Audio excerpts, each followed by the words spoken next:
Taxi! Hi. Hi. I'm not usually inclined to take up useless conversations with a taxi driver, but I saw as I was walking all these taxis without passengers in constant circulation, without a destination, and that's not what life should be about. So we're gonna get out, cross the bridge, take a road to another state. We'll sit back through the noise and the traffic and wait for some kind of scenery change. Wait till the view from our windows is strange.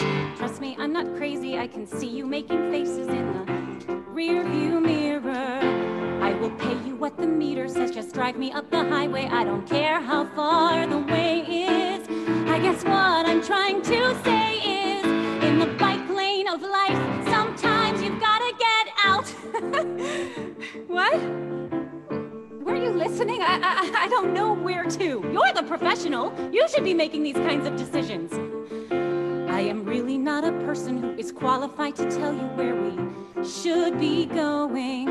I mean, I just left my boyfriend standing back there on the sidewalk, which is bad enough without disclosing. He was actually proposing. That's it, there isn't any doubt that I've gotta get out. Hit the gas, make a turn, let this taxi scoot. Cause there isn't a thing in the world that I need more than someplace my head can be clear. Probably miles and miles from here. I don't need to freak and I don't mean to shout, but right now, God, I've really gotta get out. I can't stay here anymore. I just gotta get out. Though I still don't really know what I am getting out for. I should be near him and Christ feel happy, but it's like something's changed inside of my DNA. I just want to tell him that I'm lost and that I'm frightened, but something's there that smothers all the words I want to say. So how can I be what makes him happy when I can't even make a promise that I will stay? I've gotten used to keeping all this space between us, and when he looks right at me, I just want to run away.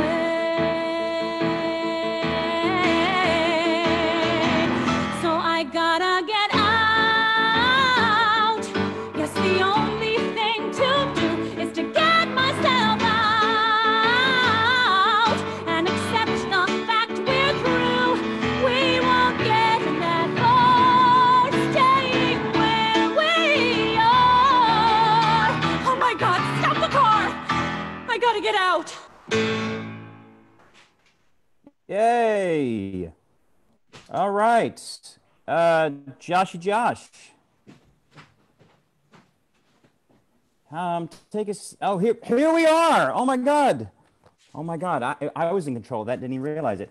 I want to welcome you all. This is a really special edition of Red Talks. This is probably one of my favorite shows, one of my favorite experiences that I was ever part of, and some of the greatest people that I've ever worked with. And I'm so happy and thankful that they've agreed to do this Red Talks, and a little mini reunion of Ordinary Days, which was this off-Broadway musical. Some say it was off-off, but we said it was off-Broadway. In fact, there was a sign on the way into Roundabout that said off-off, and we used to cover it with tape every day we come in, just to make sure we knew we were off-Broadway and not off-Broadway. So I'd love to introduce this wonderful cast. Jared Gertner. Hi. And Kate Weatherhead. Hello. Lisa Brescia. Hi there. Vadim Feichner, who was our musical director. Hi, everyone. Mark Bruni. Hello. Our director. And Adam Guan, who wrote this incredible show. Hey, everybody. Well, I'm just thrilled everyone's here. Just let me know how this whole thing started. You know, we were having auditions for our Red House season, and everyone kept coming in singing songs from Ordinary Days. And so I realized, I kept asking them, like, do you know this show? And they're like, oh my God, it's my favorite show. I love this show so much. And It's become a real staple with college kids and who are auditioning using songs for audition songs. So, before, as you know, for starters, let's actually start with the composer, because I know we're going to do some clips from the show, and then we're going to talk to some of the performers. But let's start with Adam. So, Adam, what was your inspiration?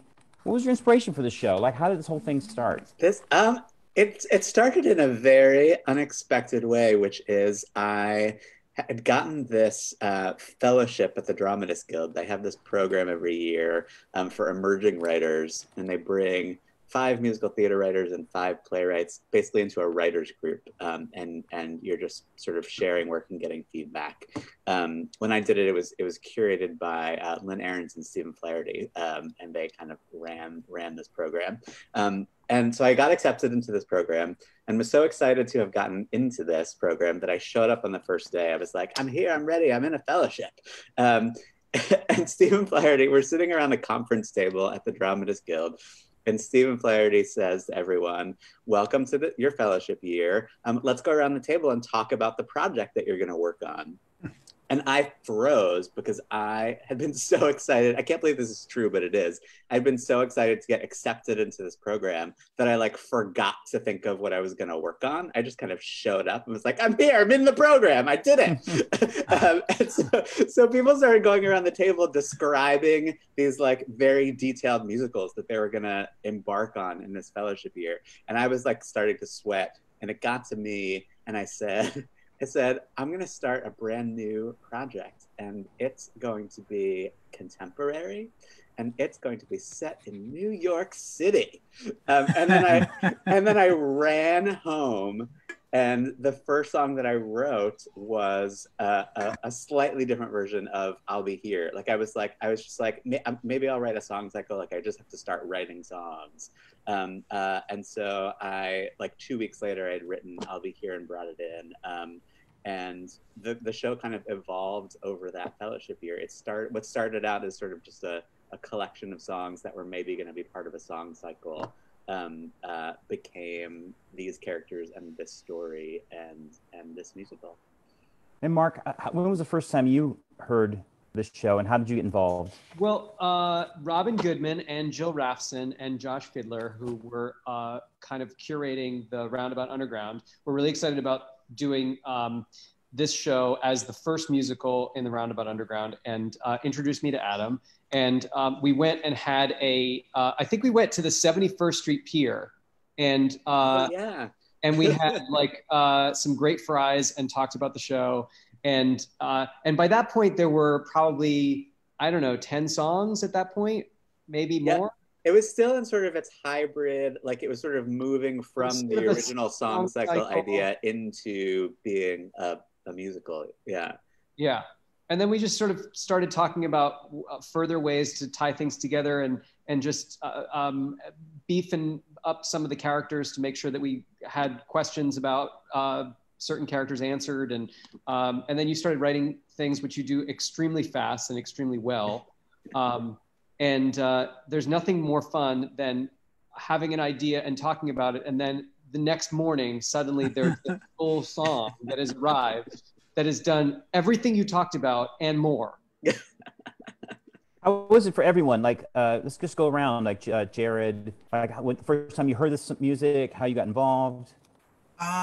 It was 2007, I guess. And Adam asked me if I would do the first public reading of it, right? It was Jared's been in it since it was it's never been without Jared. Yeah. The members would change, but I was just white knuckling it, you're not giving it to anybody else. And so I did that first public reading, and then we did, from 2007 to 2009, we did a bunch of demos and different presentations, and then we did a production of it in Pennsylvania at Penn State. And then we did NAMPed, which led to the big Roundabout reading, which led to the big Roundabout production. So, it was the first time, because I had done so many readings. We all do so many readings, and some of them are great, and some of them are not great. And very few of them turn into great jobs, ultimately. And this one turned into my favorite thing I've ever done. So. Wow. What about you, Lisa? The first time I heard the music was for the audition, preparing for the audition, and I remember exactly where I was, and I think I had the weekend and to prepare, and I pretty much sat and went through this material, specifically I'll Be Here, over and over, and I just remember thinking, no, no, no, no, I have to do this. And I'm not someone who feels that way on most of my auditions. I'm kind of like casting my friends in my head, like, you know who would be great for this? You know, Kate Weatherhead would be great, you know, but for this one, I was like, oh no, this is my part. And I just loved the song. I loved the music. I loved everything about it. And it just felt like it was supposed to be, and it was. And I just am so grateful. This is one of my all-time favorites. I hold it so near and dear to my heart. Now I hear the songs all the time. So, well, I have to tell you, I went through the video, and I was, you know, all stuff's going on in the world, and I sat there and I was like, I put on I'll Be Here, and I was like man crying.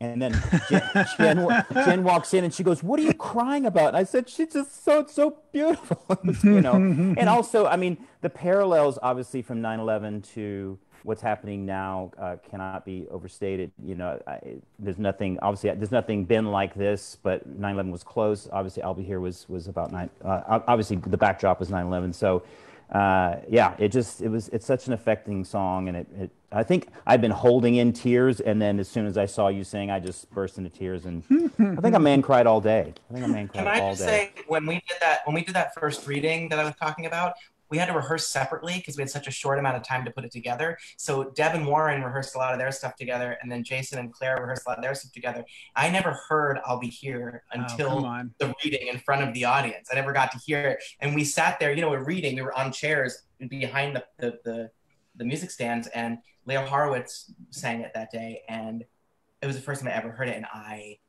like bawled. I just started bawling, and then that song ends, as you remember, and I have to run up and start Beautiful. And we got to Beautiful, and I was like, it's a great lesson, making sure you've heard everything in the show before you're in front of an audience. Oh my God. What about you, Kate? Hi. Hi. So I was working actually on another project of Adam's the first time I ever heard about Ordinary Days. So Adam and playwright, book writer Julia Jordan have this delightful musical called Bernice Bobs Her Hair. And I already had a relationship with Julia, and she had said, you know, I'm writing this musical and I think there's a part in it for you. And so we were doing this reading, I think for primary stages, Adam. I think that's right, yeah. And Jared was in it. And I remember, and Jared and I were already pals, but I remember you were like, yes, this is great. Do you know about his show Ordinary Days? And I was like, no, I don't. And you were like, it's amazing. But of course at the time I'm like, I am the titular character in Bernice Bobs Her Hair. Like, I'm sure it's fine, whatever. And then cut to a couple months later, Adam, you asked me to do the NAMPed reading of it. And that was my first exposure to the material, and very much like Jared and like Lisa, I was like, oh, well, no one else is allowed to do this from here on out. Like, that's not an option. So I joined Jared in the white knuckling from there on out. Dean, what about you? So not interesting. I think I just did the first fancy workshop at Roundabout. I knew Adam. Adam was mildly interesting. When I was at the NYU pretending to be a writer myself, Adam was like one of the kids who like came to sing our stuff. And yeah, he was like our fancy little kid. And I'm like, who's this kid? And then at some point I got a call. It's like, Adam Guan, why don't you do this thing with that kid? And it turns out freaking genius. I remember I sang a song of yours with you in that program that was like in some crazy time signature, and I got it, and I was so proud of myself, and I was like I've made Vadim proud. I sight read his crazy time signature song. Apparently crazy time signatures do not make a famous person. That's never the good stuff. But yeah, it was. I remember the workshop in the sense because you do so many things that aren't good, but like sometimes you just get something that's like kind What do of you mean? finished. No, well, you and I as well Yes. in our lives, but just like to get a thing is like, oh my god, this is like this is a work. You're like handed kind of a work that still has a second to go, but it was just kind of like a finished, completed product, which was. It's a breath of fresh air in this business. Yes. Hunter, what about you? Well, it was me. Adam and I were actually working on. We were at the Signature, and we were doing. You were doing Boy Detective Fails, and I was doing the Hollow. We both written shows there at Signature down in DC, and they were doing them in rep. So we had the same cast. We were sharing. It was crazy. But then we had that concert that where you did some songs. Maybe it was like 5 composers. Yeah. Remember that night? Yeah. And then someone did the first song was fine, and I was like, oh my god, that is like the perfect couple song. And then I forget who sang "I'll Be Here," but was it Tracy Oliveira? I have a memory of it being Tracy Oliveira, but I could be wrong. Maybe, but it was one of those things where you don't know where the song. After we just watched Fine. And then she starts singing, and I'm thinking, oh, I didn't see where the song was going to go. And then when the song went to where it went, I remember I was like, what the hell is this song? And both these songs. And that's the first time I ever heard the music. To be honest with you, I don't remember how I got to be part of the show. I think we've talked about it at some point. I don't remember, actually. Someone else, was it? It was someone. I remember someone in the cat because it's Broadway's Hunter Foster. It was like it was the marquee name, and I remember the casting. I think the casting director at Roundabout had said to me like, "Oh, what do you think of Hunter Foster?" And we had just met, and I was like, "I know Hunter Foster. We like shared an apartment building in DC," and yeah. Right. Yeah, and then we had a. Do you think he'd do it? Yeah, of course. Like, yeah, you're our star. Oh wow, long time ago. Okay, so why don't we go to our first song? We're gonna do some clips from the show from our concert that we did. What year was that, Adam? 2011. 2011. Yeah. Yeah. Really great concert. And the first song is Jared Gertner. We'll do a little picture from the show. Lisa, our only moment on stage together. Oh, was it really? That was it. We don't interact with each other in the show, but in that first number, I got to talk to her and to you for like a split second. And this was it. Hey, you know what? I can't make this any bigger. Don't say it, Vadim. All right, here we go. All right, here we go. So that was the picture, and now, I'm sorry. Let's see if we can show the video. So, I think this is sort of neat. What? You and I here to meet. It's about as precious can get. I mean, look, we're both here, and we've met at the Met. Listen, Anyway, ever since I found your book, I have pictured this moment. Really? Uh-huh. Wow. I imagine me standing here with Monet for a while, then you stumbling in, but with more of a smile. Yes, well, in my head we hug, and our friendship set sail like an almost, not quite, New York sort of fairy tale. Don't touch me. I sense from your notebook your fiery nature. Your penmanship crackles with rage. What? Your handwriting's wonderfully hard to decipher, but boy does it conjure you right off the page. You read my notes? Your lack of hesitation, your violent punctuation. Yes, I knew right away you'd be someone to meet. It's not every day I'm convinced so completely, but something is telling me we're on the trail of a semi, could be, quasi, sort of fairy tale. Listen, I have a very important This moment could be like a scene from a movie. Two hapless strangers united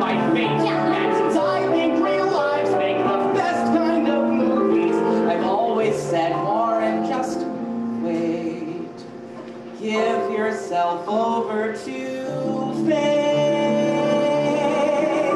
And soon, without warning, your life's gonna start one stroke at a time, like a great work of art. And now you being here, I think this could unveil a perfect, lasting, Warren sort of. Look, I don't mean to be a buzzkill, but here is something you should know. I have wasted half my morning coming here because you're a fucking weirdo. I will lose my composure, 'cause yes, I'm a civil kind of girl.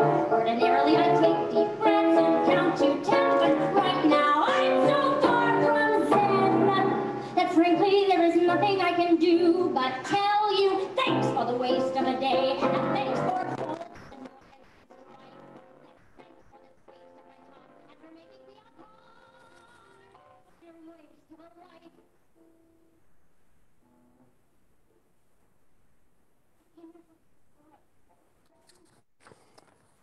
Hey, looks like we've lost some sound, Josh.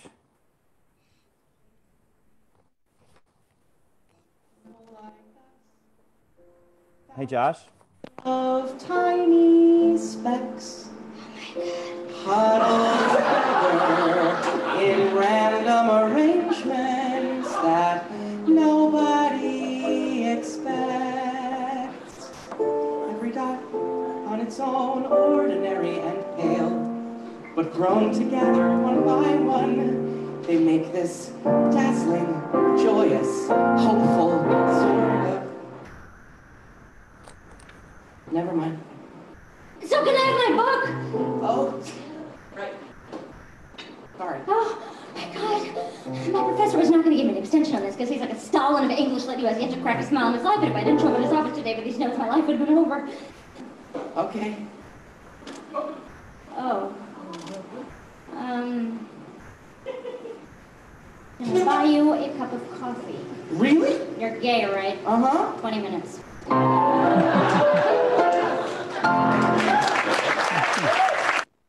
Oh, that's so good. It's so good.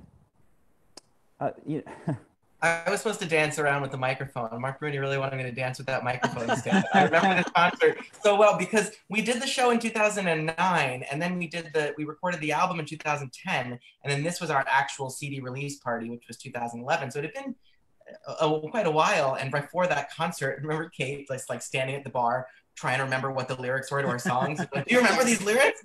And Yes, so I was so so like, nervous. and so I never danced with a microphone. I'm so sorry, Mark. Because after the concert, I remember going up and hugging you, and you said, "You didn't dance with the microphone." So, Jerry, you had a question you wanted to ask all of us. Do you remember? Yeah, I wanted to know people's favorite memories or things that come up for them when talking about sort of the development of the show. So either songs that got cut or songs that got added last minute, Lisa Brescia, or any like lyric changes or funny moments we found together in rehearsal. I'll go first since I asked the question. I love, there's a moment with Kate and I in Beautiful. I don't know if we're going to show Beautiful today, but where she pretends she's going to give me a big kiss. And we found it on the couch during a break. We were just like being silly, and she leaned in like, and we thought it was so funny, and we were so excited to go show it to Mark and see if he dug it, and then he did, and it got to stay in the show. So that's a happy memory. I I was actually trying to kiss you, Jared. And then, right, yeah. We've had this weird heat. And then I was like, haha, I was kidding too. Just what about you, Kate? Oh gosh, I have so many memories, but I think it might be interesting to viewers to talk about the almost orchestra we had. Oh yes. Right? Yes. I mean, I think that's really the album has, disseminated throughout the world, and I think unbeknownst to most, there was almost a clarinet in there, or an oboe or something, right? Did we have people. A cello, an occasional saxophone, percussion that was the one for a that really second. put the nail in the coffin, though. The saxophone really killed it. Did we ever have it in performance? The band? No. No. They No. just kept building masking to try and make it sound better. They just kept putting more and more masking on it. But there was like a Yeah. booth, right? They built a booth one day. There was like an They built a outpost. plexiglass like fortress to try to. So the backstory is that there is and was an orchestration done for Ordinary Days by the wonderful Andy Einhorn, and the Roundabout Underground space is very intimate, and we brought in these other instruments, and it was like too overwhelming. You couldn't hear the actors on stage, but we kept like desperately trying. We were like, maybe we can just have one other instrument. And the stage crew built these like plexiglass walls in the corner of the theater to like hide the musicians in. And every day we'd come down for rehearsal, and there'd be like a new bright-eyed instrumentalist, like excited to have a job playing a musical off Broadway. And then like at the end of the night, they'd like leave, and we'd be like, no, they're not coming back. They're not coming back. And so not because they were bad. It started with like no, they were great. It started with like 4 instrumentalists, and then it got down to 2. But they never made it into the room. Like we only ever did like me and a cello, me and a snare drum, me one and at a time. But it was never the sum of its parts. It was always like, oh, that's clearly Vadim and a flute. That's what it sounds like for 2 hours. And so it never stopped. But the orchestrations are available with the rights now, aren't they? Yeah. Can you get them if you do the show? You can get them through. Well, the tricky thing is that Andy's, because maybe we'll tell the story in a second. There were new songs added in the preview period, so the orchestration is like a little bit out of date. There's a new orchestration when Keen Company did the revival last year. There's a new orchestration done for that, and a lot of times theaters will just do their own. Like they'll just take the piano and get someone who's involved with like their particular production to add a few instruments into the mix. What do they send out though? What goes out in the packet is just the piano. Oh, that's right. And I want to just jump in and say also that none of us were mic'd. That was what was making it so the competition so unbalanced, is because we were not amplified in that space. But another memory I have is how wonderful that was, to be able to be in a room unmiked and have that. It just felt, I mean, talk about intimate. It really did feel like we were right in the room with the audience, and there was like nothing between us. And was it ever awkward? Did you ever have any moments where like there's awkwardness? Because I mean, the front row is literally right, like you're stepping on their toes in that space. Well, Jared, you'll remember. Maybe you'll remember this. One of the worst things that ever happened is the last moment of the show. I cracked on Ordinary, like the color of an ordinary day, and it was just like this beautiful jewel box musical. I look in her eye because she's looking right at me when she sings it too. Yeah, and poor Jared was like, "Yep." The only time the intimacy was awkward I thought was when Stephen Sondheim came, because we all just knew he was there, and he was feet from us. So that was a little like, well, let's just casually going to do a musical for Stephen Sondheim. Let's go ahead and do that. Oh, I have to tell you my Stephen Sondheim story. So I did this, speaking of like musicals that you do that you don't want anyone to see. So when I first got to the city, I was in this musical. I won't say what it is in case someone out there still knows what it is.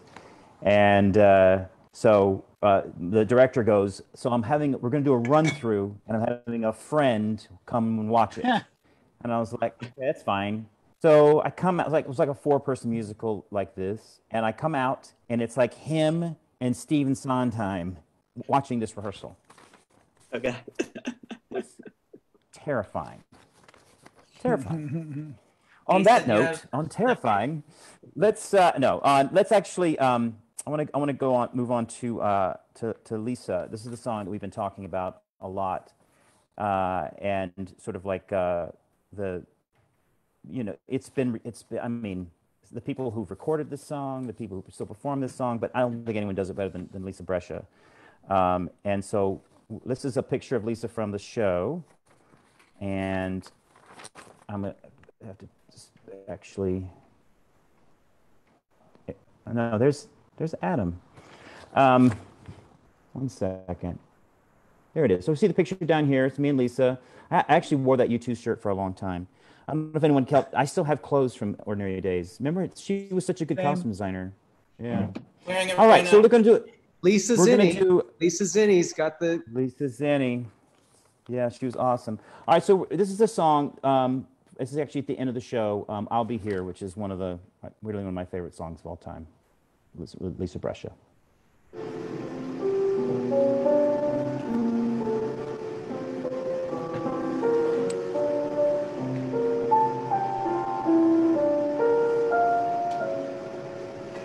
We met, of all places, in front of Christie's, some freakishly cold winter's day.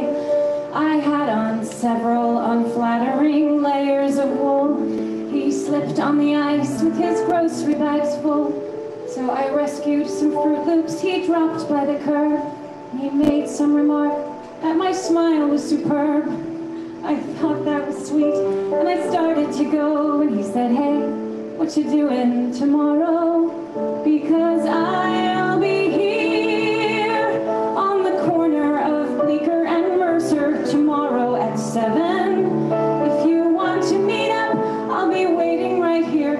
And in case there are two fellas waiting for you, my name's John." He waved and then he was gone.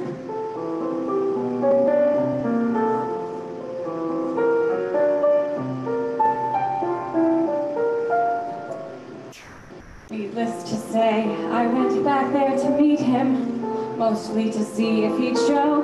And there he was, out in the cold, with his jacket pulled tight. He took me to dinner and kissed me goodnight. The next week we went to this terrible play, and a week after that drank hot chocolate all day. And suddenly 8 or 9 months had flown by when he said, "Hey, what you doing the rest of your life? Because I'll be here right beside you as long as you want me to be. There's no question. There is nothing I've wanted so much in my life." This might sound immature, but I'm totally sure you're the one. And we had just begun. We got hitched in September, our favorite month, with a rock band that played in this old synagogue. And we bought an apartment on West 17th Street and talked about children and getting a dog. Our first anniversary came in a flash, and we promised to take the day off.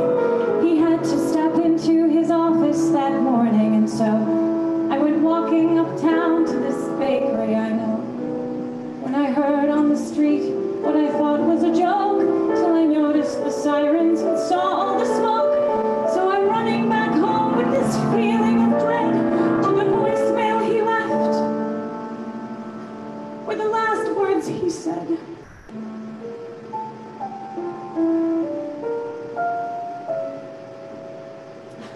I'm sorry. I don't mean to ruin your evening by bringing up all of this stuff. You're probably wondering why I even called you tonight. Well, today something happened that just spooked me all right. I saw this storm cloud of papers fall down from the sky, and I thought of that day, and I started to cry. When as sure as I breathe, I heard John clear as day saying, "Hey, you're allowed to move on. It's okay. Because I'll be here, even if you decide to get rid of my favorite sweater. Even if you go out on my birthday this year, instead of sitting at home letting all of life's moments pass by. You don't have to cry, because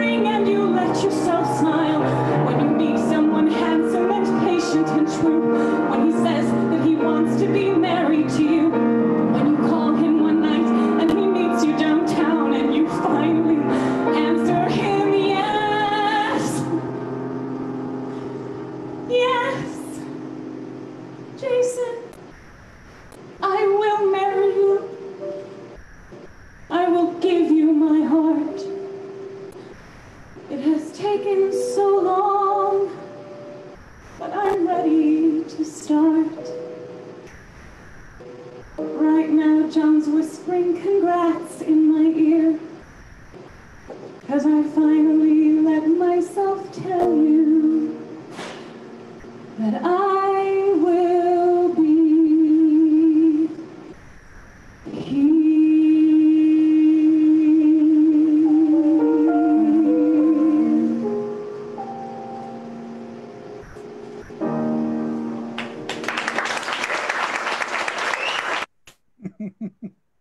Man cry. Man crying now. It's the worst. It's the worst. Every time. I hate Every you, Lisa. time. Every time. That song, Adam. All I had to do was get out of the way and just your writing. Just... Oh, Lisa, you performed it just so beautifully. It's amazing to watch it again. So, Lisa, you have a question for us. Yeah, so here we are in a time of, it's a very peculiar time. And so I'm curious as to how you all are personally dealing with the pandemic, but even before then, how would your character handle this pandemic? Those of you in the show, how would your character be dealing with this and coping in the pandemic? And for me, I have this idea about Claire, running a nonprofit and, raising the two beautiful children that she and Jason had, and like being a full-time employee as as the head counsel at some major law firm, but also, philanthropy and all kinds of things. She just seems like a real overachiever to me. So she probably would be like all in, just like doing everything and doing it all beautifully, unlike myself. So and in terms of me, I'm handling it by taking it just one day at a time and trying to take care of myself. And this time in the pandemic has really crystal clarified to me just how important my relationships are and how unimportant the material things are. And so I'm just trying to like lean into the experience of reevaluating my own value system. And so it's going okay. It's a day at a time. How about you? Who would like to go? Hunter? Well, first of all, you sing the song and then you speak as eloquently as that. It's like you're gonna wreck me. I'm gonna have to like leave because, I'm trying to think how Jason would deal with it. I think probably. I mean, he would probably like learn something like he's like, you know what, I'm gonna be a professional golfer, or I'm gonna learn to play. Still got a couple years left. I'm gonna try to get my basketball. Maybe I can join the NBA. Like he would take the time to like learn something. Maybe my guitar skills. Maybe I could do. I've always wanted to start a band. I think Perfect. He would do something crazy like that. I think he would. Yeah, definitely. Yeah, very curious about life, that Jason. How about you, Jared? I think that Warren would absolutely have a podcast, and it would be about like wellness and finding connection during all of this. And he'd probably be like very productive, also artistic. Like he'd go out into his community or around the neighborhoods, and he would put sayings up like the artist in the show, and he would draw pictures to try to bring inspiration to people. I think he'd be really inspired by the way this thing sort of connects us all, because that's his jam. And as for me dealing with the pandemic, I have a 5-year-old, and so having Augie has been it makes the pandemic in some ways more stressful because we're like stuck in a house with a 5-year-old, which is crazy, but also we spend so much of the day making sure he's happy and making sure that he's entertained, and we play and everything's great, that it keeps us from sort of falling into the abyss and letting the weight of all of it hit us. So that's really good for us. And then he goes to sleep and we just like eat everything we can find and read the news and cry. But the days are okay. Great, Jared. Thanks. How about you, Kate? Oh, let's be honest, you guys. I don't think Deb would be handling this well at all. I'm gonna go with like she got one novel out that got some good buzz and she sort of rode that for a while. And then I think maybe whatever she did as a follow-up was not as well received. And I think maybe as she was dealing with that, the pandemic hit and she's taking it all extremely personally, as if like, of course this would happen to me now. But I think she has at least a weekly check-in with Warren, who like talks her off the ledge. Maybe you're like an occasional unwilling co-host of my podcast. Like I force you to get on with me. Yeah, because you're like, we're so funny together. We got an Ordinary Day sequel, Adam. The characters 10 years later. 10 years later, what are they all up to? Set in the pandemic, right? Yeah. So how many kids do we have, Lisa? Oh my How gosh. many kids do we have? We have 2, I think. That's what I was thinking. Of course, I didn't consult with you about this little character bio. Well, But that's pretty good. I think so. Boys, 2 boys, or 2 boy and a girl. I'll let you choose. Oh, I get to choose. I bet we had 2 girls. And I'm trying to teach one how to play, fast pitch softball. They're in single digits, and they already speak like Chinese. They speak Mandarin already, That's all. Yeah, that's right. Okay. Always have your architect table, Jason. Oh yeah, that's right. Oh, that's right. It took us a while to figure out what Jason did, and we came up with that he was an architect. That was our favorite. Remember, we went to tell Robin. Like Robin was one of her notes. I think it was Robin's note of like, we need to know what Jason does. And so I think Mark and I were like, what does Jason do? And we talked about it. I think I talked to Lisa. I think I went to every room like, what do you think Jason does? I don't know where we came up with it, but I think we went to tell Robin. Robin, we think he's an architect, and she kind of was like, that's good. He's an architect. And she was happy. And then the line was added, your drafting table fits right there in the corner, and Kate and I would riff backstage for hours, way longer than anyone wanted to hear it. Way too long. All the different things, like, oh look, your astronaut suit fits right in the corner. whatever job it was that day. Your hot dog cart fits right in the corner. Yeah. Oh, your sled dog sled fits right there in the corner. This is what we did. All right. So the next person, it's me. So I found this like crazy picture of online, which I've never seen this picture before. So let's bring this up of me and Lisa, and that's funny. just awful look on my face, and you just with this great look of like, what the hell? Why did I bring him here? And this is another really beautiful song that Adam wrote that I've heard a few times actually in auditions. It's a beautiful ballad, and after I did the show, I used it many times as an audition song myself. So it's nice. just a fantastic song. Yeah. So let's take a look at it.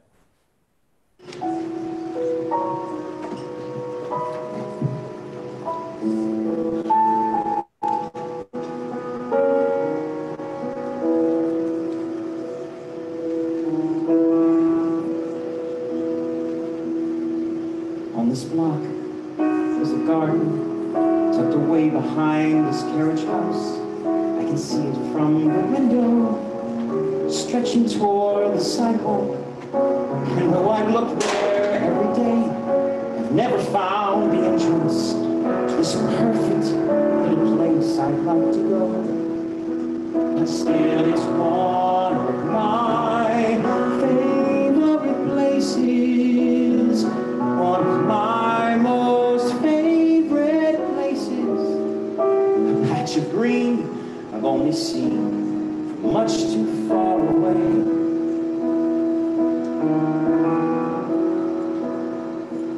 When I was 5 or 6, I started drawing crayon-colored pictures of a magic land that floated high above the treetops. And every night I'd fall asleep and dream that I could fly there, like build this floating kingdom in the sky. And still, I try, 'cause it is one of my favorite places, one of my most favorite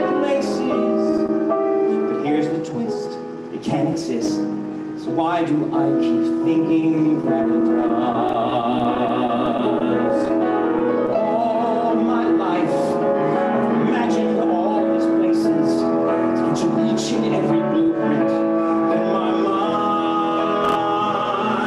And all I want is someone who can help me reach these places that I dream about, but never seem to find, because all my favorite places, all my most favorite places are places that I've never been.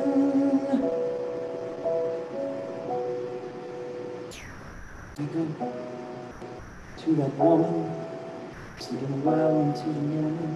I like watching how the sunlight trickles down her shoulder.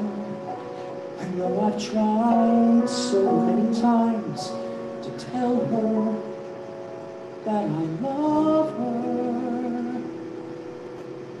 Haven't found a way inside her heart, and it is one of my favorite places, one of my most favorite places, one more favorite place I've never been.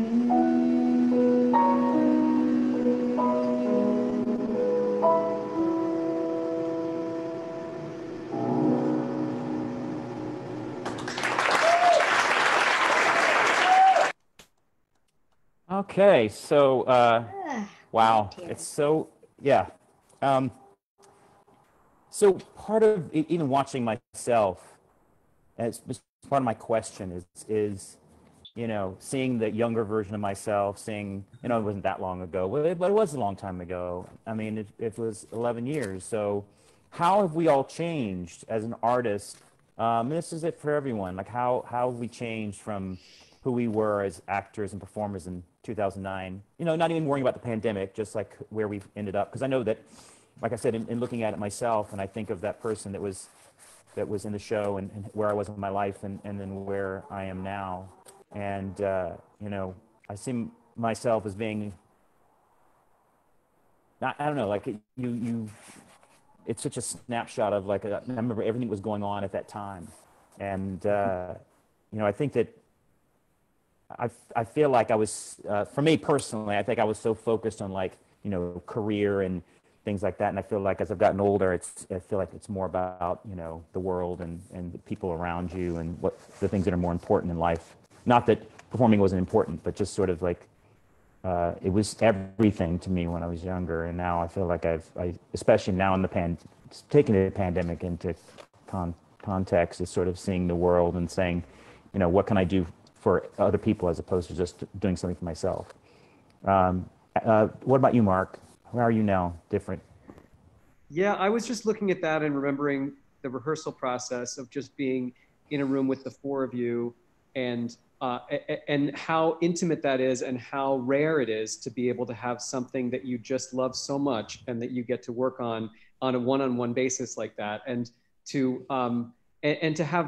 not know that what it's going to turn into, and that is the thing that is the most precious about what we do, is to have that moment where for a while it's like your little secret, and only you know about it, and that just watching that just reminded me so much of the first time that I heard all of you sing those songs, and just knowing what kind of an effect it was going to have on people, but for a while just knowing that it was going to be like our little secret, and that's those moments are really rare, and so I think that's the thing that I've you sort of think it's always going to be like that, and then and oftentimes it does become like that on many projects, but this one's really special in that way, and I'm really curious, Adam, to hear you having re-experienced the show again for revival, and also just now approaching it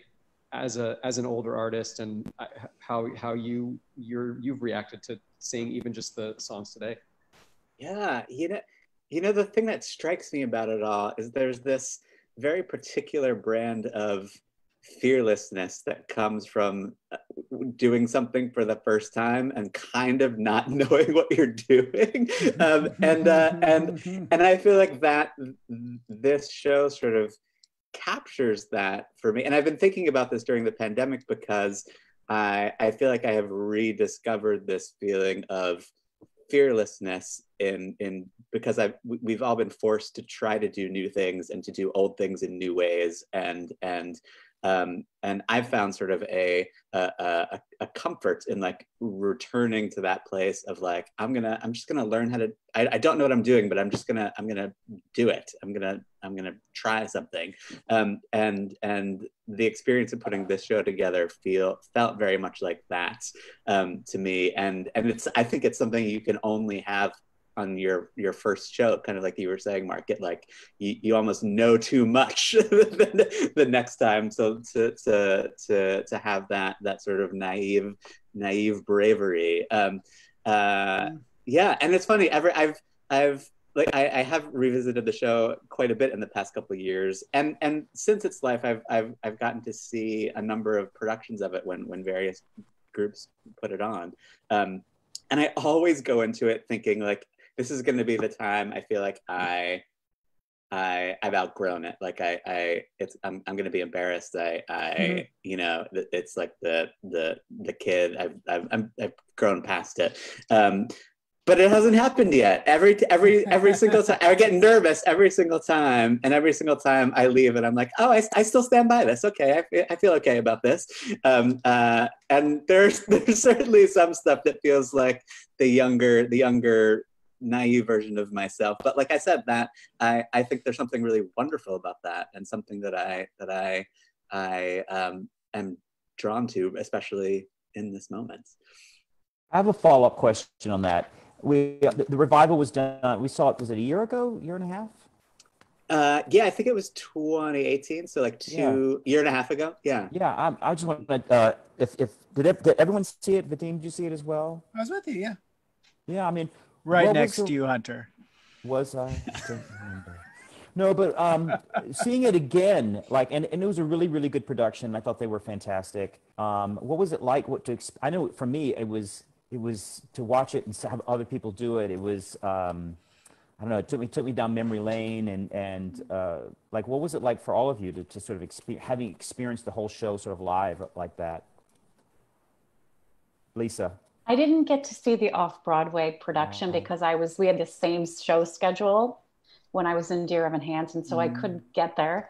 I did see the show in DC when it was done there. Right, yeah. And I just loved it. I was like a kid in a candy store, and I loved seeing the differences between my choices and the choices of the actor that was playing Claire. She was magnificent. Janine Javita, I think she might be watching. She commented on one of the Facebook posts today that she was going to tune in. So well, hi, hey, Janine, if you're watching. Brava. I just loved watching it and getting to see, different staging. But I do want to say a shout out to our Mark Bruni and to Vadim, because you guys, I mean, singing along with Vadim is like singing with a 1920 piece orchestra, and it's just him at the piano, and it's like nothing else. It's just like I felt so supported at every moment with this musician. And then Mark, the way that you directed this piece and the way you helped shape it and just guide us, but with such a light touch, I felt like you were letting us discover it. You were not heavy-handed. You were the opposite of heavy-handed. And there were times where I was like, well, I guess I am on the right track because he's not saying I'm not. Even when I made you crawl around on the floor, picking up things out of a box.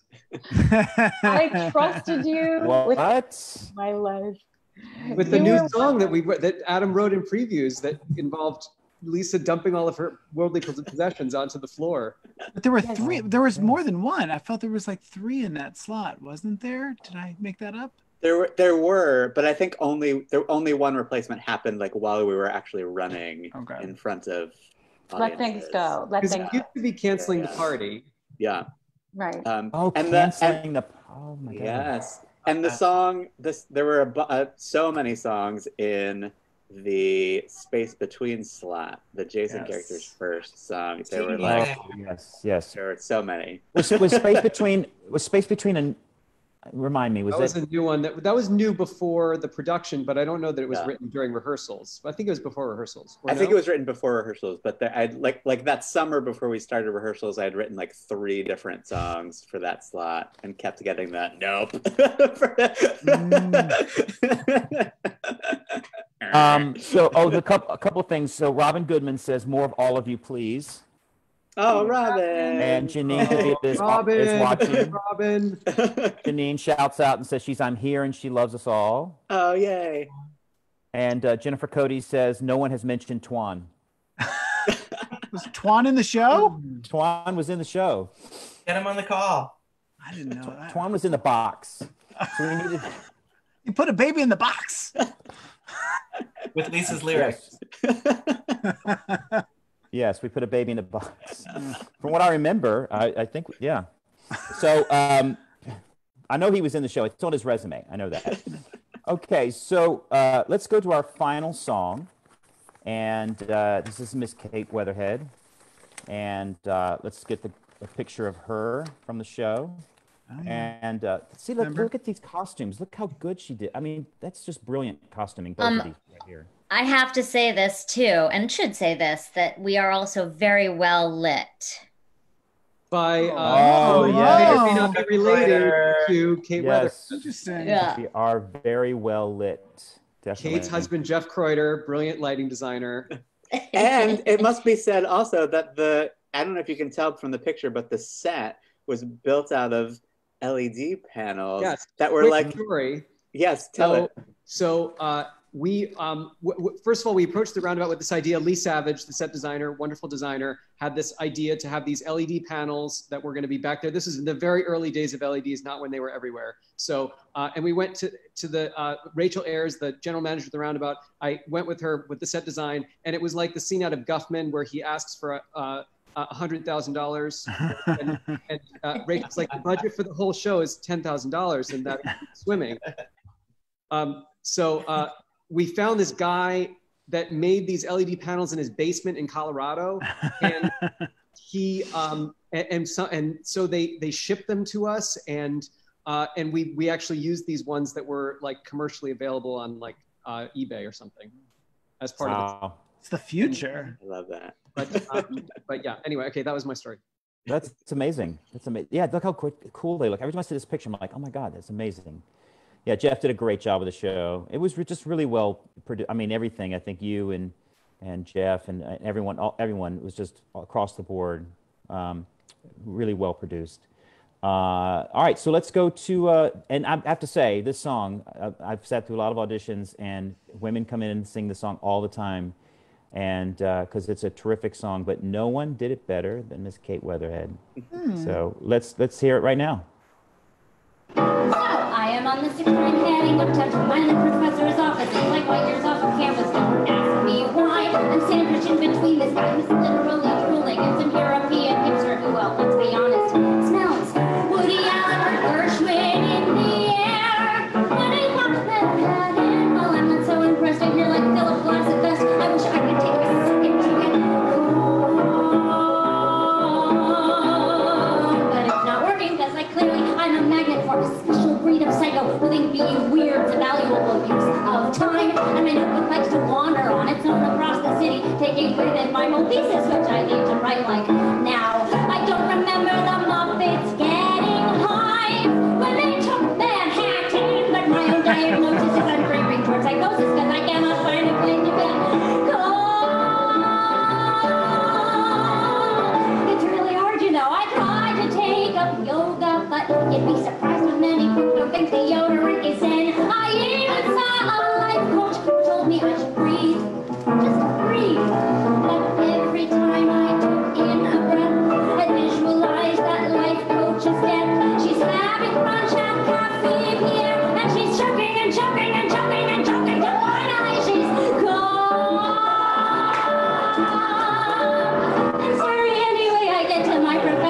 He sends me down and tells me that my thesis on Virginia will be somehow false. I tell him what I'm working from is not so much a thesis, and the fact that she went crazy, and that seems, well, apropos. My professor just tosses back his head, and a dry Manhattan. I'm wondering which will kill me quicker, the Big Apple or the liquor, when suddenly I panic and I tell myself I must get someplace calm. I up and run toward Penn Station like I swear my head was ready to blow, and I hop a train to Jersey just as fast as any person can go. And 90 minutes out I get off at some provincial town that I've never heard of. There's a real estate office right on the block. I can afford a 2-bedroom. I go into shock. I think, what the heck? I write a check. 'Cause there's sunlight and closets and laundry. But mostly it's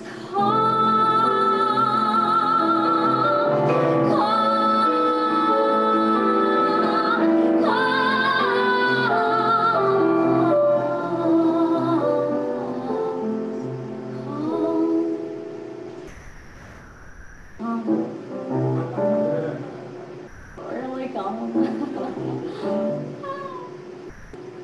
Strangely calm. Like Times Square at 5 a.m. calm. Like totally freak me out calm. Like I'm gonna slowly go crazy and throw myself off the balcony calm. Damn it.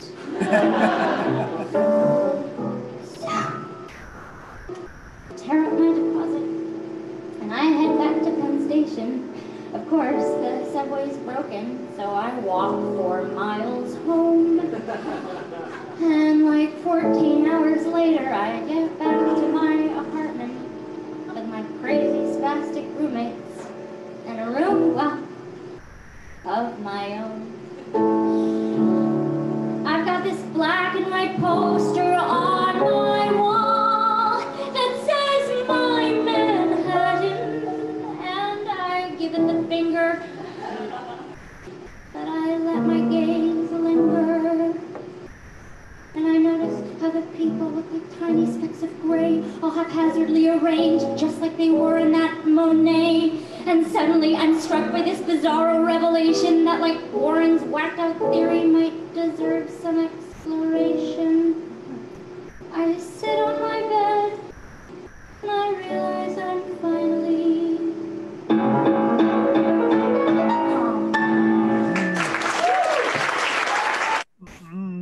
Oh, fantastic. God, that's a lot of lyrics. So many lyrics. And Hunter, it's interesting to hear that people bring it in. Like, I've never brought it in, to sort of piggyback on what Lisa was saying, because I don't have Vadim. Like, I wouldn't dare. I wouldn't dare set this sheet music down in front of anybody. I wouldn't go with you. I'm older now. I don't have it in me. Yeah, I mean, I guess happy to hear that it's getting play, but I've never had the courage to bring it in. Well, it's also interesting because it's difficult to sing and play, but it's also getting the tone right. And I've actually coached the song with young actors, and I said, Kate Weatherhead is special, and she makes grumpy fun, and she just, because I've seen the song and it's so negative, and you're like, I hate this person, but you never hate Deb, never, and as grumpy as she can be, and as much as she can, and I think that you have a real knack of doing that. And it's, we've worked together several times, and you're sort of a genius at that, everything that I see you do. It might be because I just am grumpy fun. I just might be that. I get away with a lot because I make grumpy fun. You do. You make grumpy fun. I mean, so you're correct. Go ahead. Oh yeah, just seeing that and having, just right before we went through this, like I listened to the album just front to back, and just watching the detailing of that, and like the detailing of these 4 humans who did, like when you listen to that album, just like the details have details, like the punctuation flies off the page. It's the wordiest, craziest stuff, and they just make it feel like breathing. And it's I mean, you guys, it's what happens when you don't listen to it for 10 years and you look and like, how the hell did that happen? And just to that level of details, spectacular. That's it. Well, Wow. it helps when you have really good material to begin with. Right.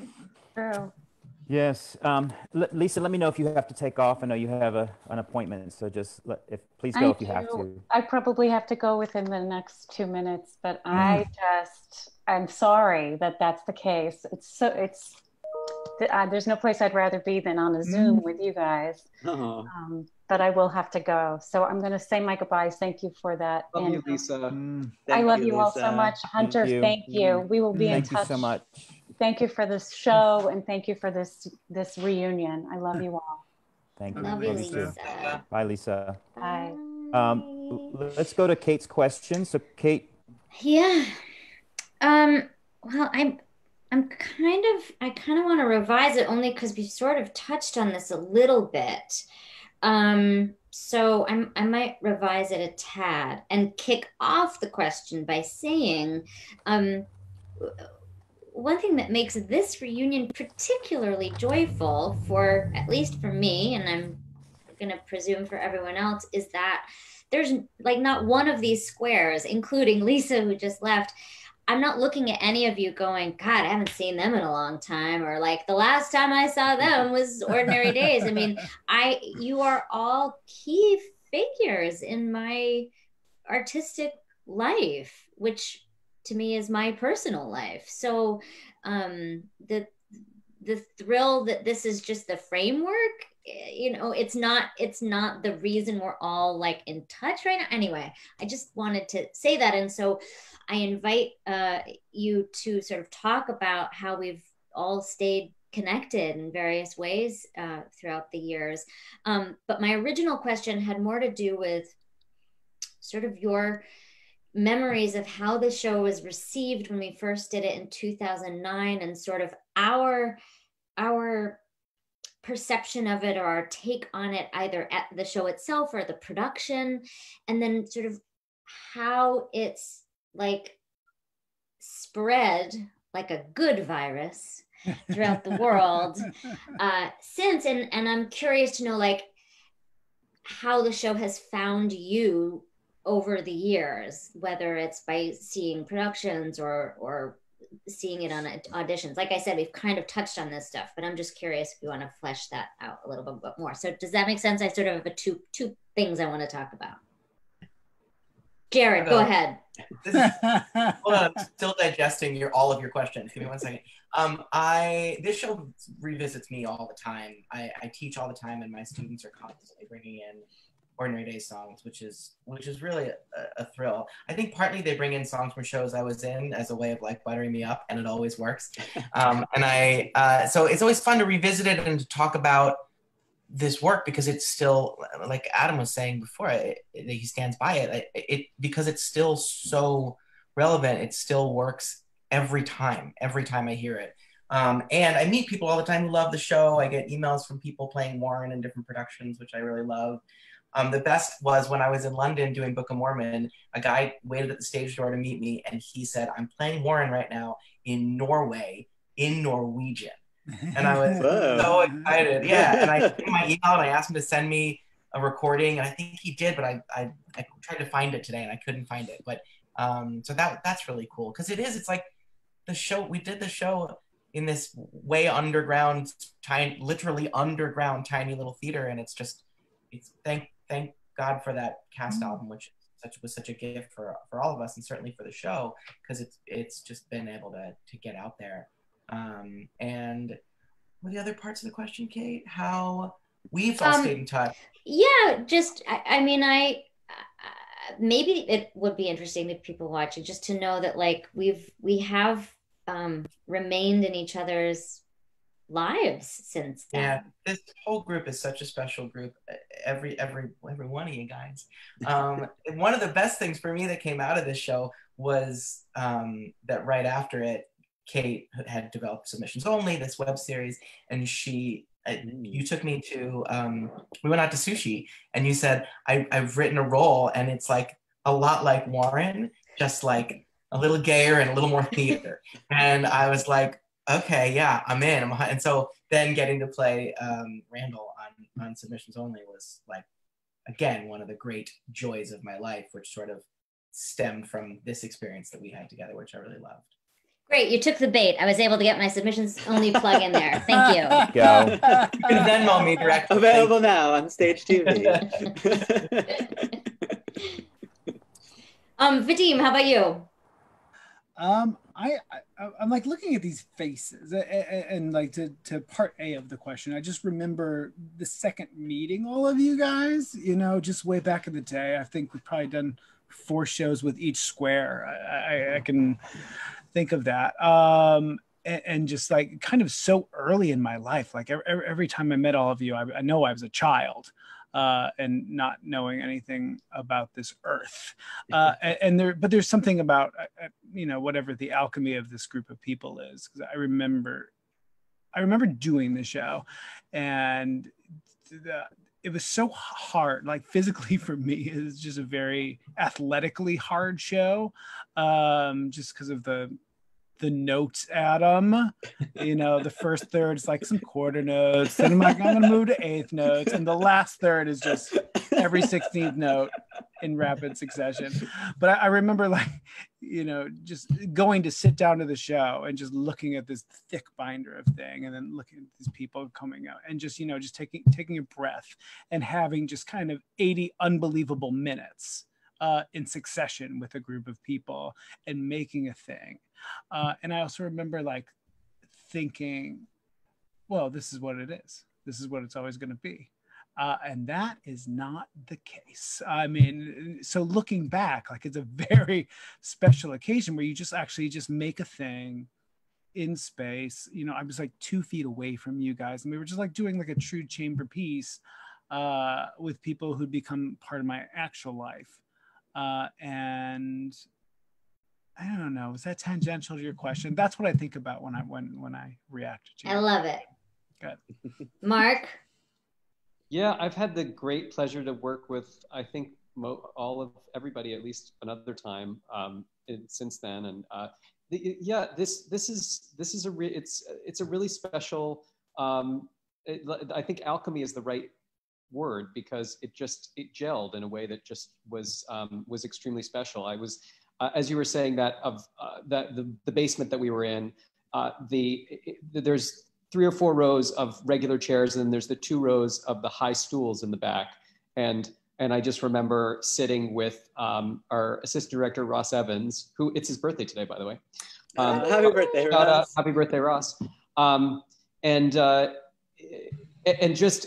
just feeling so lucky to be able to be a part of something that could be that intimate and didn't have to be blown out into this, into such a larger thing than what it was. And now looking back on the piece and just seeing the way that it embraces connections between people and the need for connection, it just feels like it's so of the moment, and ever more necessary and ever more fresh. And the idea of coming to New York for the first time is an evergreen thing, and watching all these characters intersect with each other and have big, broad internal lives that you were all able to bring into vivid portrayal. But there was always something going on behind the eyes, and you could see that, and you could be close enough to be able to feel that. And that was a really special thing about the Roundabout Underground experience generally, is just because of that intense intimacy. That is another thing that you don't really get, especially with musicals. I can't think of another experience that I've had since then where there was a musical that was unmiked. That's just not something that pretty much ever gets done. So that's a really unique thing. Hunter? Well, you know, you never quite know how a show's gonna. I mean, you do shows, and you don't know how things are going to stay with you. And you know, when you're in the moment, you're coming in. You may love your job, and then some things may it doesn't leave an impression. And this show always left an impression on me in a way that like it still gets to me. And like I said, anytime anyone comes and sings songs from the show, I'm so excited to hear this music, and even seeing the concert, still having an emotional reaction to not only the songs itself, they're beautiful songs, but then watching you guys perform them. Because I do think that when you're doing a Broadway show or something bigger, there's all the bells and whistles and all this stuff, and it's big, and there's something about the sort of the intimacy of not only the space, but the music with just piano and just the four of us. Like it felt very, I just felt very connected to each of you and to the audience. And it's a very rare experience. And, like I said, you especially during the pandemic now, you sort of spend time reassessing your own life and because you have the time and you're thinking about your career and you think about the people that you've worked with. And, like I said, looking at everyone in these boxes, I'm so proud to have worked with all of you, and so thankful that I was able to work with all of you, except for Kate. No, Kate and I have ended up doing, yes, I did submissions only, and we've done other shows together. So it's been great to sort of continue to work with to work with Kate and each of you. I mean, Mark and I did. I think our first thing was Little Shop, I believe. So, and Vadim, countless numbers of readings. Readings. Yes. 29-hour readings we've done. Do people do shows that go to the stage anymore? It's not my experience. Oh, I'm kind of a Ripley Greer man myself. Is that everyone, Kate? No, Adam hasn't gone. Oh, yeah. So I think at the end of the day, this show and this production changed my life. I mean, professionally and personally, it was the thing that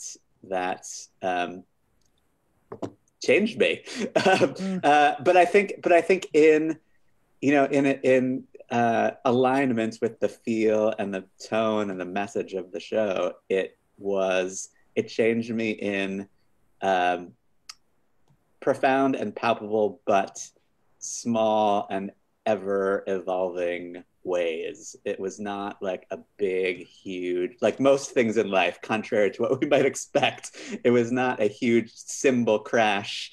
There won't be trumpets, as someone a little more articulate than I am perhaps said once. But it looking back on the show and the experience with all of you reminds me of that the things that we realize are the most important to us and that change us and shape us in the most important ways are not always the things that kind of announce themselves to be them in the moment. And I feel that way every time I look back at this experience.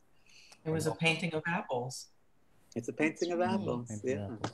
All right. So Adam, I want you to introduce our next guests who are going to come in, and Dan will let them in, and we're going to show a video of the Madrid cast. Yeah. So as we all are aware, theater all around the world has been shut down for the moment, and it so happened that I realized and was suddenly in contact with all these productions of Ordinary Days around the world that were either canceled or shut down or postponed. So we kind of had this thought, like, we're doing this on Zoom. And the show is about connection. This moment is about connecting with people. Let's get some people in here and check in and see how everyone's coping with this moment.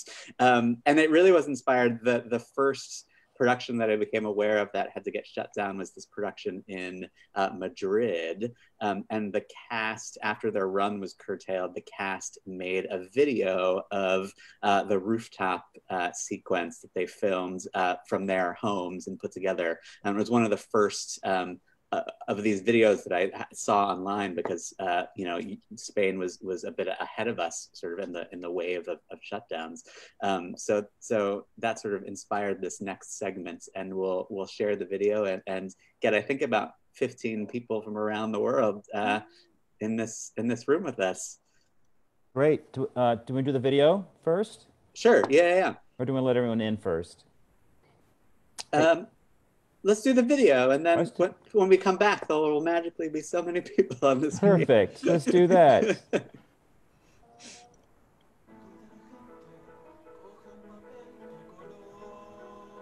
Oh, we're having sound issues, Josh. There we go.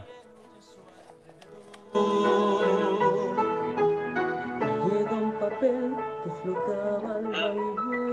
do the video, and then when we come back. No sufras, todo va a salir muy bien. Muy bien. ¿Lista? Venga, vámonos. Contemplamos de papel que desciende con un manto de color del cielo. Dando vueltas se descae.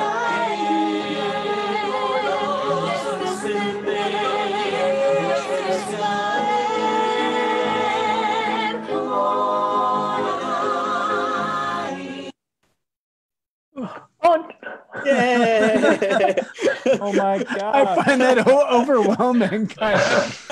I don't know if you folks at home could see what we were seeing as that was happening, but as that video was playing, all of these squares sort of started magically appearing on the screen, all these faces, and it was very. I have some goosebumps going on right now.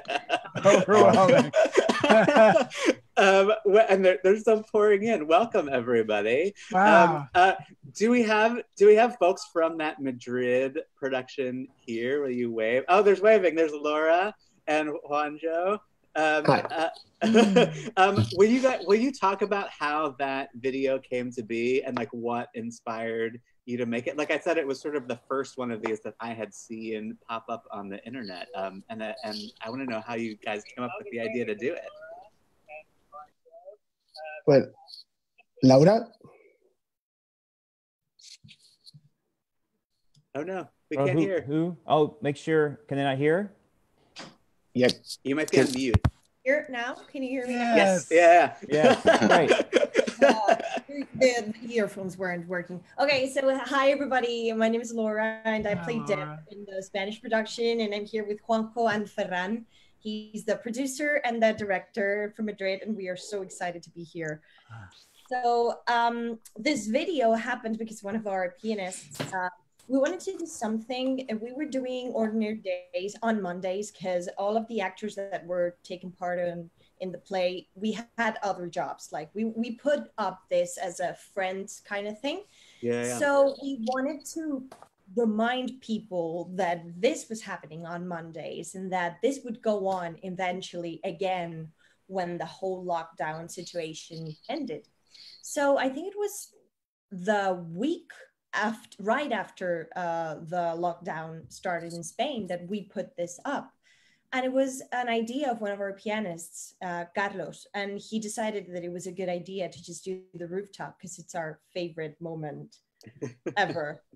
And we just recorded ourselves and sent him to it. And that's why it's so rough around the edges, because it was like one of the first videos of many split screens that happened.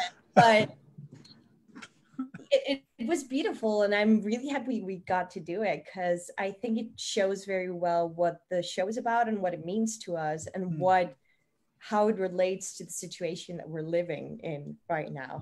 Yeah, I mean, there was something so striking about it because, all of the characters in the show spend so much time on their own, and there are really only a couple moments in the show where all four characters come together, that being one of them. So it really resonated with me on that level, like this urge that we have to come together, and how nice it feels and how sad it is that we aren't able to do that in this moment. We also there are two colleges represented here. There's Lawrence University and the College of William and Mary. Will you all wave for us? And the amazing thing, I think both of these productions had to be postponed or maybe called off altogether because you all were sent home. But both of these productions really have, in inventive ways, have found a way to make the show go on. I think it was from Lawrence University. You all put together, you're in rehearsals and put together like a last minute read. You're like, we're just gonna do it as where we're at in the moment before we go home. And then College of William and Mary, you all are, maybe you're working on this right now, putting together kind of a podcast radio play version of it to send out to your audiences. Will you talk about what it's been like for you as college students to suddenly been sent home and have to let this theater experience go for the moment? Anyone? I can talk about it. Henry, take it away. Hi, so I was playing Deb in the production, and we were actually double cast, so we had 2 casts and then a whole lot of crew and production people helping out, and literally everyone in the show, the day that we found out that we weren't going to be returning to campus, we all gathered that night, I think, that same night that we found out, and had because we were planning on having a rehearsal, and so we all gathered and we cried and we talked about it and we sung through all the music of the show and cried a lot. And we all collectively decided that we wanted to do it somehow, some way. And so we did as much of a staged as we could get. We had to find a whole new venue because they had just painted the theater that we were supposed to be performing in. Oh, wow. We ended up doing it in our campus center. We did it in the Round, which was also not initially planned, but that was just how it made sense. We blocked it in 2 hours and then had performances. We did one night each, just a staged reading, script in hand. And it was just this sort of culmination of love and community and connection, like a lot of you have been saying, and just felt like just the right show for that moment in time. If it had been a different show, it probably wouldn't have felt so poignant as this show that is literally about these ideas of connection and community and finding those moments of beauty in simple stuff. And it was just, it was just beautiful. So. Oh, that's amazing.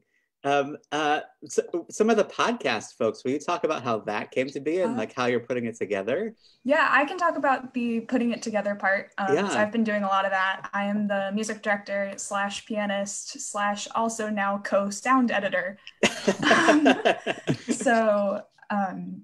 What happened is Sophia, our wonderful director, figured out a way to do this via recordings. So it started with me recording the accompaniment tracks from my room. I uploaded those to a Google Drive, and then our cast recorded themselves singing along and uploaded all of those. And I've spent the last 2 weeks editing the sounds all together so they all line up, which is also involved. It's this person's audio quality is clipping at this one spot. Can you re-record that? I know one of the moments that was probably the most annoying for me is right after the lyric and the last words he said in I'll Be Here, my chair had this giant creak.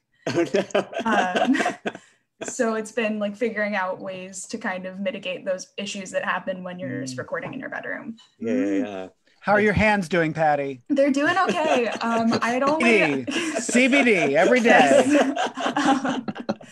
Yeah, I only actually played through the show from front to back once for our just our first stumble through, but I was able to spread out the recordings so it wasn't too much. I remember Vadim having like a bowl of ice, just like soaking his hands in a bowl of ice next to the piano. It's a very long day. It's a very long day. I've had to do that before. I know. I relate. And we also have the cast here from Next Stop Theater in Virginia. Hey everyone! Hi. And we have a cast member and the producer from Bossy Belters, which is the best name for a theater company of all time. Bossy Belters in the UK. And so the Next Stop production had been running for a little bit and had to end a little bit early. And the UK production hadn't quite started. Is that correct? And no, I think it was going to be next weekend. Oh, next weekend. Yeah. Sad. Oh my gosh.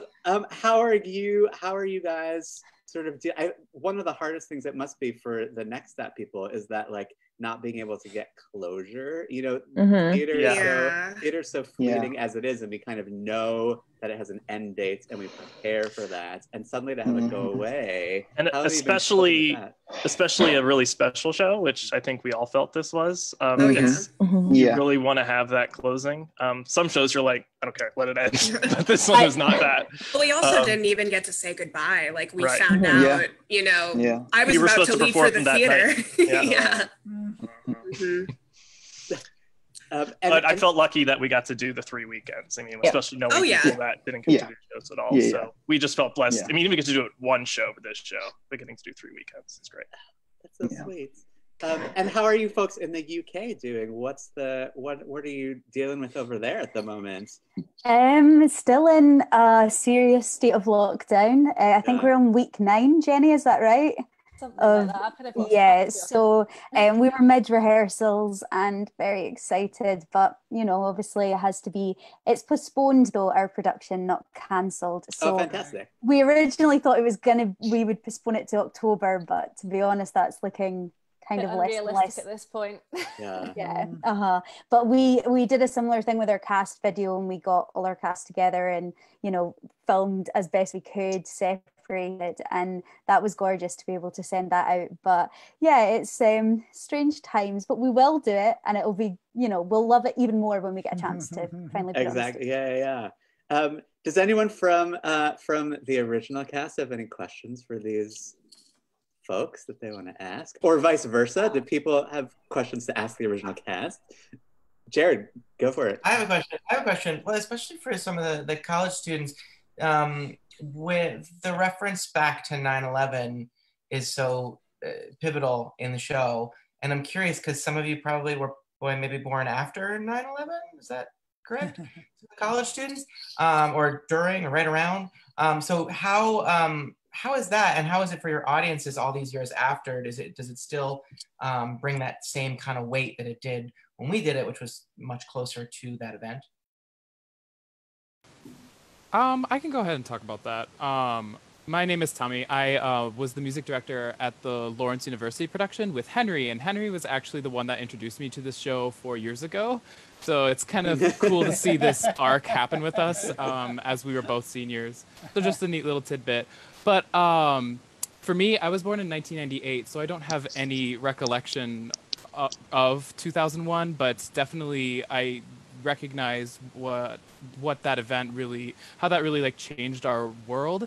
And I also did a dramaturgy research on this, and I think when it came to talking about the show with our castmates, we didn't want it to be defined so much as a 9/11 show, just to show that these characters were impacted by something, but they weren't defined by something entirely. And I think that kind of goes to show with many different events today. And yeah, so that was just kind of how we introduced it and talked about it.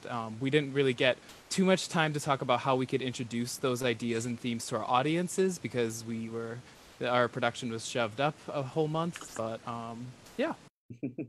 That's awesome. For the record, that's exactly how I think about the show. It's like what inspired me, the sort of like New York as a place, like having been impacted by this event, but not being defined by it, and finding a way to live on and embrace it, but also live on in spite of it is like the heart of the show to me. So well done. Well, good dramaturgy.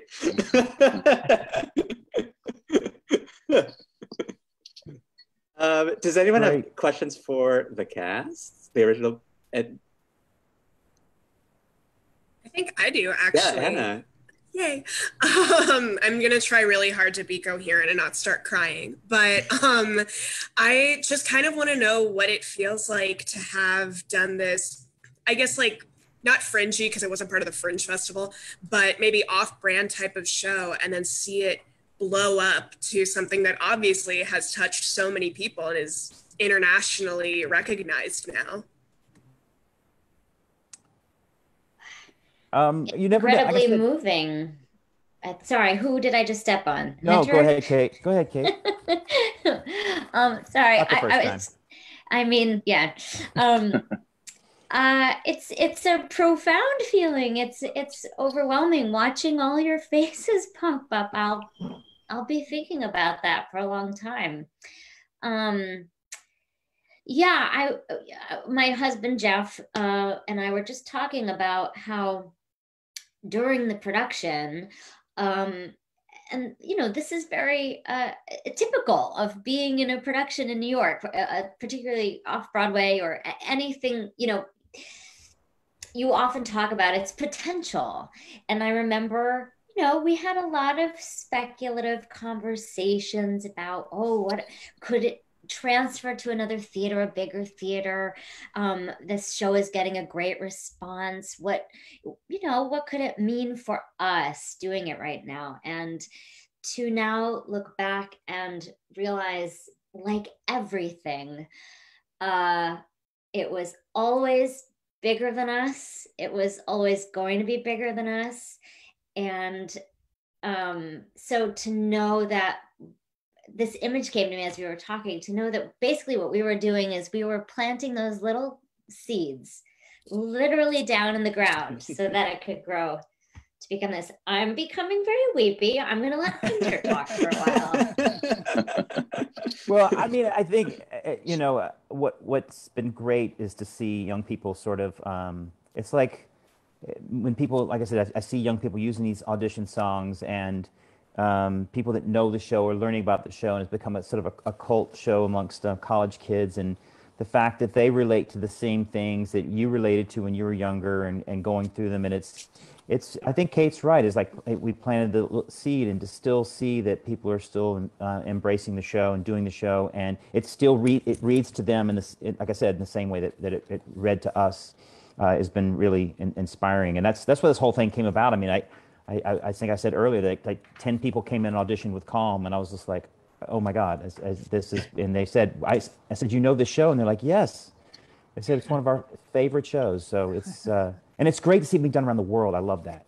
I think as artists, you just sort of want to do something that lasts. You want to be able to say, like, I did that thing, and it's still there. It still exists in some way. And to get to be a part of something that has lasted and that has grown and seen so many people, I'm so proud of it. I'm so proud to have introduced Warren to the world, and to have had that gift, to have been able to do that, and to get to see other people now do it and interpret it. And it's really the show. I think all of us, you could tell by watching, we're all like, it's right here for us, and it always will be. And seeing all of your faces is so incredible, so moving. Yeah, and it's like I'm sorry. Go ahead, Vadim. Are you saying something? No, I was just going to say that, all roads here lead back to, I don't know if he's over here for you guys, but this guy over here. He is right next to you. But as an observer and a chronicler of the human condition, and just being able to create something that is timeless because of its specificity, and it's just tapping into a universal set of feelings that, whether it's it was so moving to see that video in another language. It's been I was aware it had been done in a lot of countries. You froze, Mark. Just saw. We lost you. Am I back? You're back. Yeah, you're back. Oh my God. Well, whatever you said, anyway, Wikipedia, it's been in a lot of countries, and there's but the universal feelings that are depicted by Adam in such a universal way is what is the reason that is. And so that's a not to be underestimated. All right, we'll take one more question, and then we'll probably have to wrap up for tonight. Anyone have one more question for anyone? Yes, I have one question. Go ahead. Okay. My question is just, what was the most difficult part of the show for you to learn? Yeah. What was the most difficult part for you to learn? For me, I played Warren, and I just wanted to know, for me, it was on the rooftop right before the Everything your will be mark. okay. Yeah. Okay, Yvette. I think I maybe got it opening night, maybe, probably not, but I like No, to you think I did. Called out. That's my one big question. What was the most difficult part of the show for you to learn? Well, I'll go since I was Warren also. Mine was the end of hi. Mine was the end of Big Picture. The Claire, stop, Deb, wait, there's something I want to show you, but wait, Hannah. It was that was so confusing to me. I always had a hard time, and I feel like it took me a while to not go. But wait, while I sang. Yes. Yeah. For me, it was too high. Adam agree. It was too high, and I kept saying, yes, Bobby. why does it have to be this high? So Hunter, to this day, I'm so to this day one of the things I'm most proud of figuring out in Ordinary Days is the key change in 100 Story City, which actually goes down. A regressive key change. Yes, the key change in the climax of 100 Story City actually goes down, even though it feels like it's going up. And that was my gift to Hunter Foster to get like a G instead of an A or something. That's right. That's right. It's also a gift to have that high note at the end be a really anguished cry, so it doesn't have to sound good. Like if you screw it up, like that's just the emotions. It's all covered. It's fine. Acting. It was a comfy G. A comfy G. My hardest thing was in Dear Professor Thompson Part 2, I think. Same. Is when she says, oh, I don't know if we're going to have the same thing, because this has everything to do with Mark Bruni's direction. After she says, can't wait to read it, buy it, right? Or something. She says something where she's very pleased with herself. And I had to make a sound of being pleased with myself. And it was never to Mark Bruni's liking. And I finally got to the point where I was like, what is it? Give me the sound. And even when he gave me the sound, like I couldn't replicate it. And to this day, I'm still not exactly sure what he wanted. The closest I could get was this like, ha ha. Oh gosh. You're muted, Mark. You're muted. Mark. You still can't help me. Oh, I don't know. I don't know what I wanted. Who knows? No. It was fun to watch the evolution of it from the outside. Yeah. Well, I want to thank everyone for being a part of this. This has been a really special evening for me, for everyone, for this cast. You know what? The Ordinary Days has brought us all together here on this Zoom, this on REDTalks tonight from all around the world. And I just want to wish you all the best and stay safe. And we're going to get through this. And I know there's going to be better days ahead. That's the one really great thing about this show is it's hopeful. It's hopeful that there's a world that's going to be a better place. And I believe it. Thank you so much for all of you for being a part of it, and thank you, Adam, for writing this incredible show, and for Mark for directing this incredible show, this incredible cast: Kate Weatherhead, Jared Gertner, Lisa Brescia, and we just and Hunter Foster, and that other guy, Broadway's Hunter Foster. Broadway's Hunter Foster. Off-Broadway's Hunter Foster, apparently. That's the one.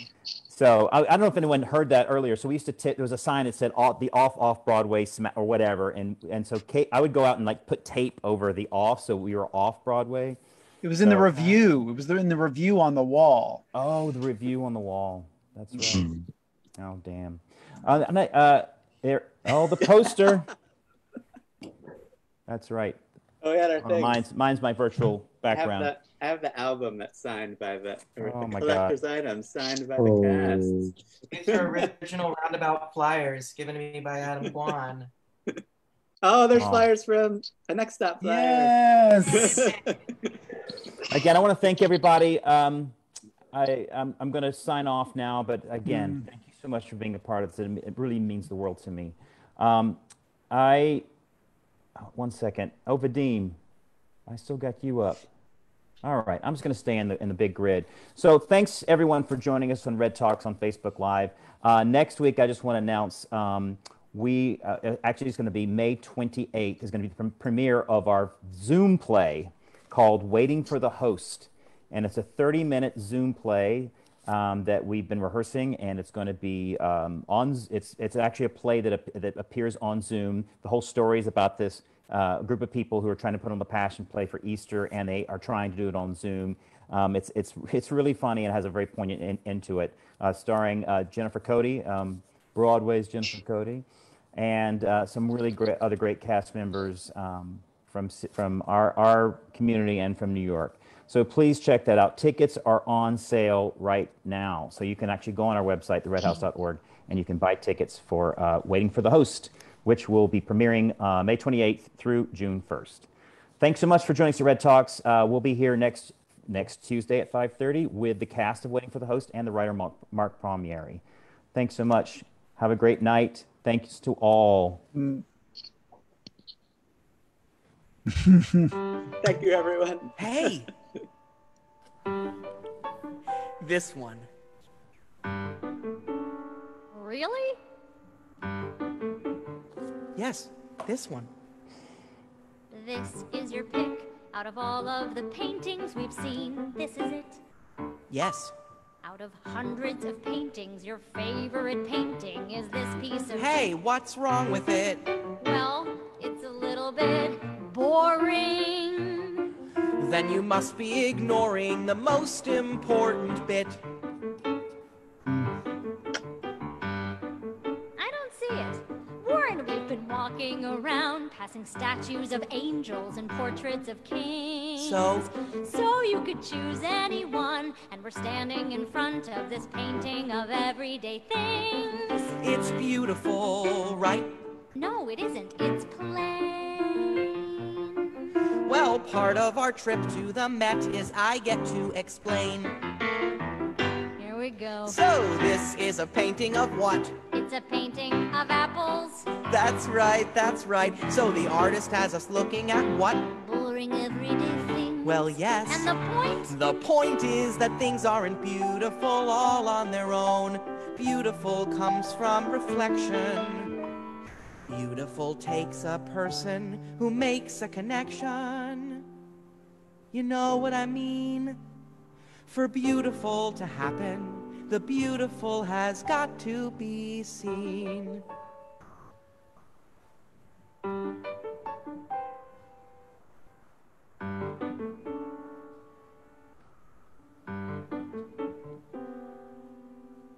Okay. I like that shade of red right there. The spot where the apple is peeling. It's deep as an ocean, but lighter than air. It's simple, familiar, and full of feeling. The color of Saturdays here at the Met. The color of shouting from rooftops. You bet. The color of feeling that life is okay.